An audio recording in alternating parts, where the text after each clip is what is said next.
Bonsoir à toutes et à tous, soyez les bienvenus sur Grand Lille TV. À la une de cette édition, le Nord au Salon de l'Agriculture. Au sommaire également, mouvement de grève attendu à la SNCF à partir de 20 h. Plus de détails dans ce journal.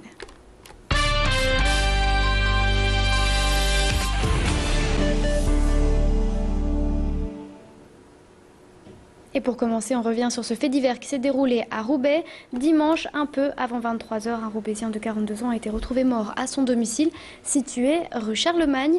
L'homme aurait été poignardé de plusieurs coups de couteau portés à la gorge. Les enquêteurs de la police judiciaire de Lille ont placé la maison sous scellé.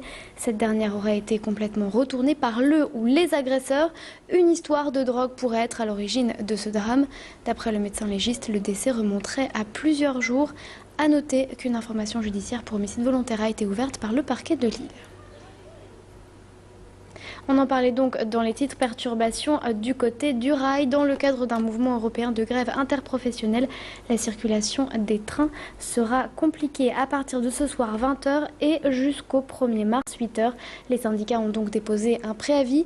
De légères perturbations attendues sur tout le réseau TGV, Intercité et TER. Seuls les trains Thalys et Eurostar ne devraient pas être impactés. À la veille du sommet européen de Bruxelles, les cheminots dénoncent la casse de leur statut, la baisse des salaires et protestent contre la fermeture de 11 200 km de voies. Dominique Sens, secrétaire régional CGT, est revenu sur les revendications et sur les différentes mobilisations pour cette grève. Il y a toujours le danger d'être noyé dans la masse des revendications et le président Pépi ne se trompe pas, c'est pas la première fois qu'il nous joue le tour, tant il dit aux cheminots que c'est pas une grève qui concerne les cheminots. Au contraire, tout ce que vivent aujourd'hui les cheminots, par exemple sur les questions salariales, avec 0,9% d'augmentation l'année dernière, signée par une CFDT, c'est la première fois que le salaire minimum SNCF passe de 4 € sous le SMIC. Donc les questions salariales, les questions d'emploi, avec 1500 emplois en moins au national, on y travaille localement, au plus proche du terrain et avec la direction régionale SNCF. Le Nord s'installe à Paris. Une délégation du Conseil général est présente en ce moment au Salon de l'Agriculture. Un moyen de faire connaître et de présenter les spécialités régionales. Cette place au cœur de l'événement agricole de l'année fait la fierté du président du Conseil général. Il est d'ailleurs revenu au micro d'Alexandra Gossin sur la situation et le programme qu'il souhaite étendre à tout le département. A noter que Patrick Caner a annoncé lors de ce salon qu'il octroierait une aide destinée à la sauvegarde des chevaux boulonnais. Une prime sera donc adressée aux éleveurs. On l'écoute tout de suite, ainsi que Jean-Louis Robillard, vice-président chargé de l'agriculture dans le Nord. Plus de 50% des exploitations en région Nord-Pas-de-Calais sont encore en zone urbaine ou périurbaine. Et qu'il faut qu'on fasse ensemble la démonstration que si on veut préserver cette agriculture-là, il faut à la fois créer une agriculture qui soit économiquement viable et vivable, mais il faut surtout faire qu'elle soit multifonctionnelle. Les élus locaux maintiendront les espaces agricoles que si demain l'agriculture remplit toutes ses fonctions de la protection des ressources, de la nourriture des populations, mais aussi d'aménagement du territoire d'une manière générale. Une vache future primée, je vous le promets. Il faut savoir que 60% de la terre du Nord est une terre agricole, que nous avons des milliers d'emplois aujourd'hui qui sont concernés par le monde agricole et que le département du Nord en tant que collectivité veut développer son agriculture au travers notamment par exemple de ce qu'on a évoqué récemment, l'assiette durable dans les collèges. C'est le thème d'ailleurs de notre présence cette semaine sur le salon de l'agriculture. Le 57 000 collégiens qui mangent tous les jours dans les collèges publics du département, eh bien c'est une capacité pour nous d'offrir des marchés au monde agricole. J-150 avant les JO, la LMCU a organisé une conférence de presse ce midi. Les Jeux Olympiques se dérouleront du 27 juillet au 12 août à Londres, suivi des épreuves paralympiques du 29 août au 9 septembre. L'occasion pour la métropole de faire un point sur les infrastructures mises en place.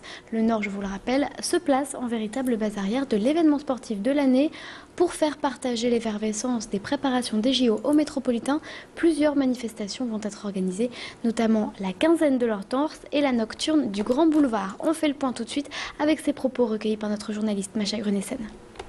Le fait que finalement ça se passe à la maison, on pourrait quasiment dire, c'est quand même quelque chose de plaisant parce que justement il y a une effervescence qui est en train de se mettre en place autour de cet événement qui va permettre justement aux athlètes de la région, de la métropole plus particulièrement, de bénéficier justement d'une couverture médiatique, puisque et la preuve en est. mais également justement d'améliorer tout ce qui est infrastructure et ce genre de choses qui vont nous permettre non pas simplement cette année, mais aussi sur du plus long terme, de pouvoir nous entraîner dans des super conditions. Il s'appelle Oscar, il pèse 2 kilos. Ce sont les propos de Jean Dujardin, couronné de succès dimanche soir pour son rôle dans The Artist. Avec 6 récompenses, le film français en noir et blanc a raflé des prix lors de la cérémonie américaine. Un succès qui n'a pas échappé au cinéma de la métropole. Le film de Michel Hazanavicius a été reprogrammé dans de nombreuses salles, comme par exemple ici au Kinépolis de l'Homme. Ils étaient d'ailleurs nombreux hier à venir le voir. Beaucoup n'avaient en effet pas eu le temps de le découvrir lors de sa première sortie. Ils ont donc profité de cette période de vacances scolaires. Écoutez ces propos recueillis par Pierre Bovillain. Ça faisait longtemps qu'on voulait aller le voir et finalement c'est vrai que les Oscars ont relancé un petit peu la chose quoi. Et bon, c'est un franc succès quoi, c'est vrai, un beau cocorico. Il n'était pas encore primé aux Oscars et là maintenant qu'il y est, on va le voir. Et on aurait dû le voir avant effectivement. C'était prévu depuis 5 jours. J'avais envie de le voir, alors voilà, c'est tout ça. Je l'ai suivi dans Un gars, une fille. Et puis ça m'intrigue de le voir dans un rôle un peu plus sérieux et version Charlie Chaplin. Restez avec nous, vous êtes en direct sur Grand Lille TV. Tout de suite, on fait un point sur votre météo.